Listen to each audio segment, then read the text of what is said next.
अध्यात्म विज्ञान, नई दृष्टि, नई खोज। देखिए, सुनिए और समझिए। अध्यात्म विज्ञानी पूज्य स्वामी श्री कमलेशानंद जी के निर्देशन में सनातन सत्य का अनुसंधान कर जीवन को प्रकाशित करें।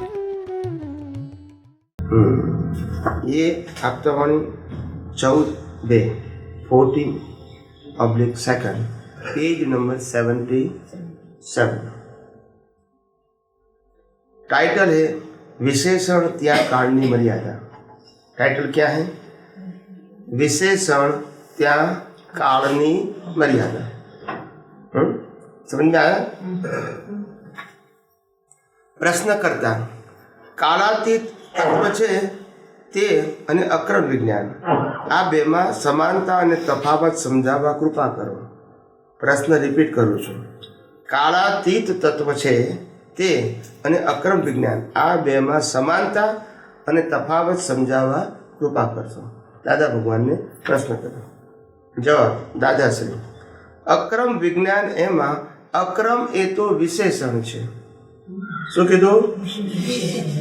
પણ વિજ્ઞાન એ કાળાતીત છે। કાળાતીત અને વિજ્ઞાન બંને એક જ તત્વ છે, કારણ કે તત્વ જ પરમેનન્ટ હોય ને। એટલે આ વિશેષણ બે પ્રકારના, એક વિજ્ઞાનને જાણવા માટે ક્રમ માર્ગ અને અક્રમ માર્ગ। હવે બધા ધ્યાનથી અને કાનથી બે સાંભળજો। વિજ્ઞાનને જાણવા માટે ક્રમ માર્ગ અને અક્રમ માર્ગ, એ આપણે આ અક્રમ માર્ગ છે, એમાં ફેર નથી। અને વિશેષણ છે એટલે જ્યાં જરૂરિયાત ત્યાં વિશેષણ હોય હંમેશા। પછી આત્મા ઉપર વિશેષણ ટકતું નથી। વિશેષણ એટલે શું? અમુક કાળ સુધી એ ટકે અને પછી ઉડી જાય। પ્રશ્ન કરતા એટલે વિશેષણ જે હોય તેને કાળની મર્યાદા હોય? પ્રશ્ન દાદાશ્રી, હા, કાળની મર્યાદા જ એનું નામ જ વિશેષણ। એટલે શું કે કાળના આધારે પ્રાપ્ત થયું અને કાળ પતી જાય એટલે મર્યાદા પૂરી થઈ જાય, ઉડી જાય। સમજાયું કે નહીં? કે અધર ગયું? કર્મ અને અક્રમ બેને શું કીધું? આવું કેમ ભૂલી જાવ છો?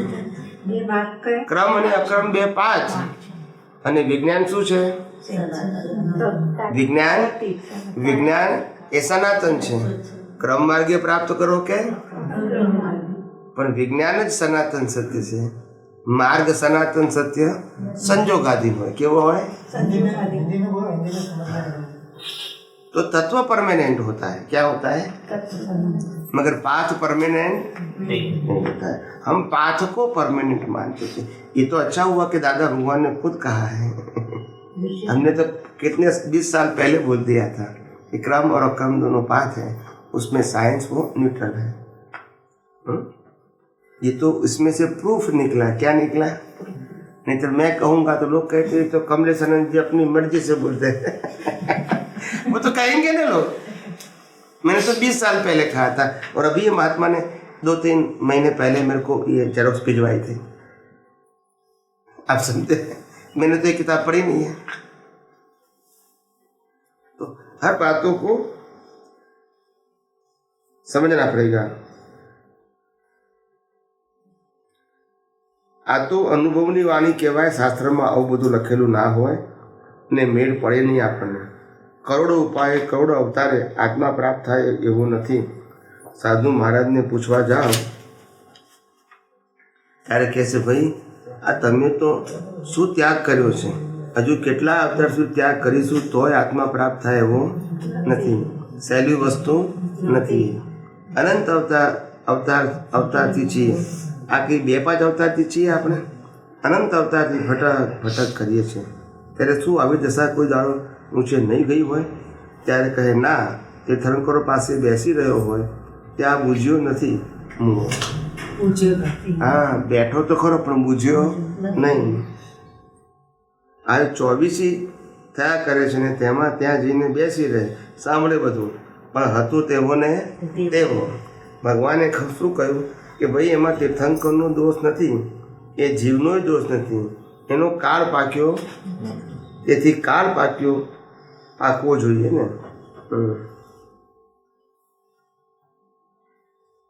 કાલે પેલું કીધું ને બધું નિશ્ચિત છે. દાદા કહેશે તો દાદા આ બધું નિશ્ચિત હોય છે, કાળ પાકવો એ નિશ્ચિત હોય છે? દાદા જવાબ આપે છે નિશ્ચિત ખરું, પણ આ રીતે નિશ્ચિત નહીં. નિશ્ચિત ખરું એ ખરું, પણ નિશ્ચિત નહીં એ નહીં. તેથી અમે વ્યવસ્થિત કહીએ છીએ ને કે તમે કરી જાઓ. એ નિશ્ચિત હોય તો બગડી જાય. નિશ્ચિત એટલે એકલું બનાવવાનું છે તે બનાવવાનું જ છે, બનવાનું જ છે. પણ એવું નથી. એવું નિશ્ચિત હોય તો તમે અહીં આવો જ નહીં ને. અગર તો અહીં આવો ખરા, પણ તમારો ભાવ કેવો હોય? ના ગયા હોય તોય શું, એવો ભાવ કરે. એ ભાવ બગાડી નાખે બધા. તે ભાવ બગડી જાય. એટલે આ દાદા ભગવાને આ બધી વાતો કરી છે.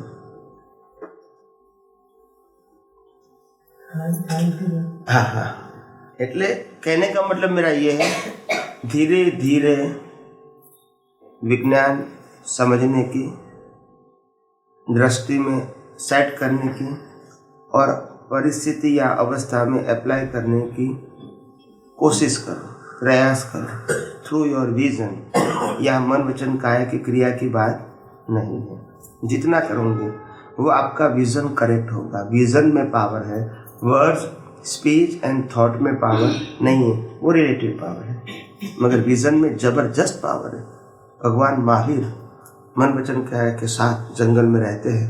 बहुत सारे उपसर्ग और परेशान आते हैं, खाना पीना, ठंडी गर्मी बारिश, यहाँ के वातावरण, बाघ सिंह और बहुत सारे मच्छर पच्छर वगैरह भी होते हैं जंगलों के अंदर. मगर वो इतने हाई लेवल में चले जाते हैं कि ये इफेक्ट नहीं लगती है. वो बियॉन्ड हो जाते हैं. क्या हो जाते हैं? बियॉन्ड. तो जो बिलीफ है रिलेटिव, वहाँ सफरिंग है. रिलेटिव बिलीफ ही नहीं है, no suffering, only suffering in a body. और वो तो कुदरत का है. आपको कुछ होता है क्योंकि आपके अंदर रिलेटिव सत्य है ही नहीं. अज्ञानी नहीं है तो फिर how you can suffer? Suffering अज्ञानता से है और नया कर्म भी अज्ञान ही नहीं है. क्या नहीं है? और इसीलिए भगवान ने कहा वेदनीय कर्म. क्या बताया? ऐसा नहीं बताया कि साता ने असाता, वो तो ब्रांचेस बनाई हमने. मगर मूल क्या है? वेदनीय का मतलब होता है सफरिंग. क्या है? सफरिंग को गुड एंड बैड कहो, that's your view point. Suffering होता है और इसलिए उसका दूसरा नाम है बंधन. क्या है? बॉन्डेजेस. तो मुक्ति किसको कहते हैं? Free from all kind of bondages. इसको मुक्ति कहते हैं. With body you free from all kind of bondages. बंधनों से मुक्ति वो पहली मुक्ति, पर शरीर से मुक्ति वो अंतिम मुक्ति. पहले अज्ञान से मुक्ति, वो बंधन से मुक्ति. अज्ञान ही तो बंधन है. क्या है? ये भुगतान बंधन नहीं है, अज्ञान बंधन है. तो ये सब बातें प्रिंसिपली समझनी पड़ेगी. भुगतान बंधन नहीं है, अज्ञान बंधन है. समझ में आया सबको? और किसी को प्रश्न करना है? तो स्वामी जी આપણે કેટલા ભવ સુધી મનુષ્ય ભવ મળે? કેટલા ભવ કેટલા અવતાર સુધી ભવ મનુષ્ય ભવ મળ્યા કરે? એક જ. પછી તમારા તો 4 ભવ થયા ને આવી રીતે. એટલે સાધુ આચાર્ય તરીકે 4 ભવ થયા. આપણ તે શું તો એટ એ ટાઈમ 4 ના મળે. એક પતી જાય પછી બીજો મળે, બીજો પતી જાય. એ રીતે પણ વચમાં એ તો કેટલાય મળી શકે ને. એટ એ ટાઈમ એક જ મળે, બ્રેક થાય ને. એક સાથે બે મનુષ્ય ભોગ કે 3 મનુષ્ય ભોગ ના હોય. એક સાથે બે મનુષ્ય ભવના બીજ પડે નહીં, પણ મનુષ્યમાંથી મનુષ્ય થાય, પછી મનુષ્યમાંથી મનુષ્ય થાય, પછી મનુષ્યમાંથી મનુષ્ય થાય, એવું થઈ શકે અનેક વખત. પણ એક મનુષ્ય ભવમાં 5 મનુષ્ય ભવના કર્મ ના બંધાય, 2 મનુષ્ય ભવના ના બંધાય. પ્રિન્સિપલનો પ્રશ્ન છે. મનુષ્યમાંથી તો મનુષ્ય ભવ થાય, પાછો મનુષ્ય ભવ થાય, એ તો થાય. પણ એક જ ભવના કર્મ બંધાય એટ એ ટાઈમ. કેટલા બંધાય? मनुष्य भावना. That's it. मनुष्य भावना मल्टीप्लाई ना बनता है. तो ये सब बातें प्रिंसिपल को समझना चाहिए हमको, ताकि कंफ्यूजन नहीं हो. आप समझे ना? और कई लोग कहते हैं कि 84 लाख योनि में आपको घूमना पड़ेगा, इसके बाद मनुष्य भाव मिलता है, फिर घूमना पड़ेगा, फिर मिलता है। ये सब इल्यूजन है, भ्रांति है, ऐसा है नहीं। ये सब डराने की बात है। क्या है? मुक्ति के मार्ग में ये तय करना है कि हमको छूटना किससे है, किससे मुक्ति पानी है। ये हमारा मेन सब्जेक्ट है। मुक्ति पाना है, किससे पाना है? शरीर से पाना है, आत्मा से पाना है, या अज्ञानता से पाना है? तो अज्ञानता से पाना है तो आत्मा और शरीर दोनों सब्जेक्ट नहीं है, क्योंकि आत्मा तो है और शरीर कुदरती रचना है, तो दोनों में कोई करेक्शन करना नहीं है। अभी सिर्फ अज्ञान निकालना है। अगर अज्ञान निकल गया वही मुक्ति है। अज्ञान से ही कर्म बंद होता है, अज्ञान से ही जन्म मरण होता है, और अज्ञान से ही भुगतान होती है। अज्ञान नहीं है तो जन्म कर्म भी नहीं है, जन्म मरण भी नहीं है, और भुगतान भी नहीं है। जैसे महावीर या और कोई भी केवल ज्ञानी को लेंगे, राम को, तो उनको तो कर्मों की भुगतान हुई, मगर वो भुगतान नहीं लेती, क्योंकि अज्ञान नहीं था। नए कर्म तो नहीं बने, मगर भुगतान भी नहीं लगी। क्यों? क्योंकि ओनर नहीं था ना। अगर मन वचन कहा है कि मैं मालिक हूँ, तब तो मेरे को असर होगी, मगर मालिक ही नहीं हूँ। तो इसीलिए ये जो शरीर जो है, शरीर तो कुदरती रचना है, उनका क्रिएटर, ऑपरेटर, डिस्ट्रॉयर तीनों कुदरत है। तो इसीलिए इससे मुक्ति नहीं होना है। इससे तो हर व्यक्ति की मुक्ति कंपलसरी है। क्या है उसमें? कोई ऑप्शन? तो इससे मुक्ति पाना वो आध्यात्मिक पुरुषार्थ कहेंगे? नहीं। आत्मा को करेक्शन करना है, वो भी नहीं करना है। तो करेक्शन कहाँ करना है? सिर्फ अज्ञान को नहीं करना है। यानी हमारा कॉन्सेप्ट हर बाबत में क्लियर होना चाहिए, गोल गोल नहीं। हमारा फोकस कहाँ होना चाहिए? अज्ञान को निकालना, इसको सुधारना, वो हमारा फोकस नहीं होना चाहिए। हर बात के अंदर विज्ञान का मतलब ही है क्लैरिटी, कि हमको कहाँ हमारा फोकस डालना है, कौन से लेवल पे हमको पुरुषार्थ करना है, ये तो मालूम होना चाहिए ना। वही नहीं मालूम होता है। फिर लोग कहेंगे ये करो, वो करो, वो करो, ये नहीं करो, मगर ये सब्जेक्ट आपका है ही नहीं। करो तो भी नहीं है, और ना करो तो भी आपका नहीं। ये प्रकृति का सब्जेक्ट है, और प्रकृति तो कुदरती संजोग के अधीन करती रहेगी या नहीं करती रहेगी। इसमें न पुरुषार्थ है, न आपकी स्वतंत्रता है। ये मैकेनिकल है। क्या है?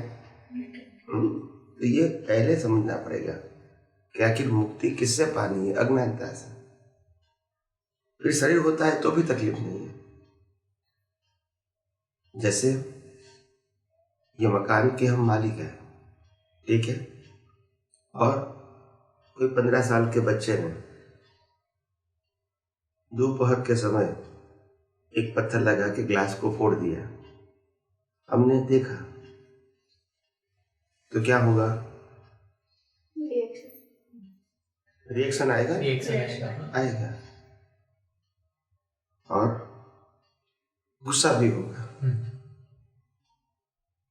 थोड़े समय के बाद हमने इस मकान को बेच दिया, सेल कर दिया, एग्जैक्टली सामने वाले मकान में रहने के लिए चले गए।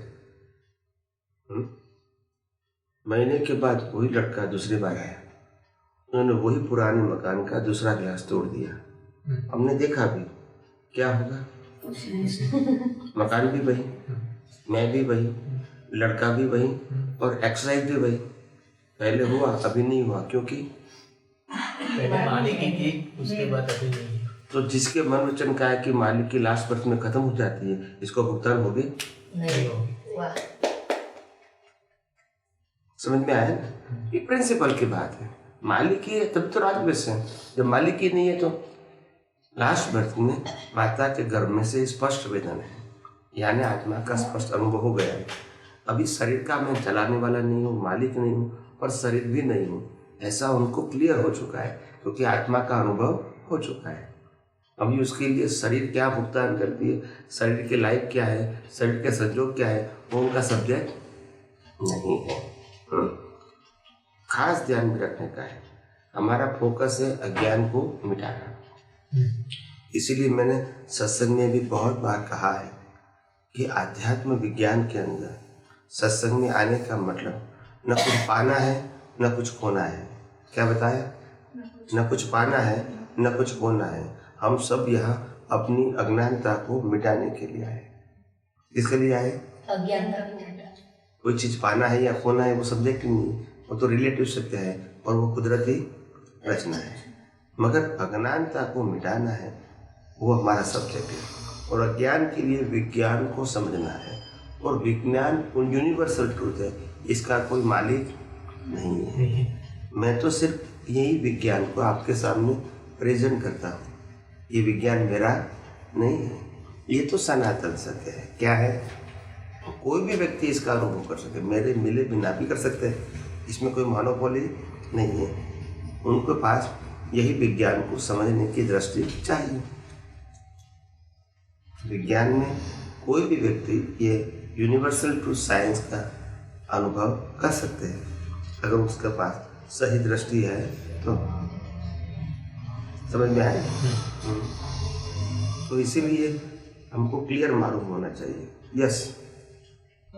एक सवाल आता है कि मोक्ष जाना है तो पाप और पुण्य दोनों जीरो होने चाहिए, मतलब ये सही है? मोक्ष में जाना है तो पाप और पुण्य दोनों जीरो होना चाहिए।